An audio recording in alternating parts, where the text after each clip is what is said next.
Why do 80% of automotive engine blocks use sand casting, while 90% of plastic toys are injection molded? Let's find out what makes these two processes so darn popular.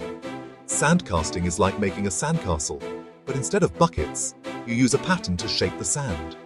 Pour in molten metal, let it cool, and boom, you've got a chunky metal part, perfect for things like engine blocks or manhole covers. Slow but super flexible and great for heavy stuff. Now, injection molding is the speedy cousin. Imagine squeezing Play-Doh into a mold, except it's melted plastic shot at high speed into a metal mold. Cool, pop it out, and you get thousands of identical plastic parts. Think phone cases or Lego bricks. Fast, precise, and awesome for mass production. So, metal and big parts? Go sand, plastic and lots of them. Inject away.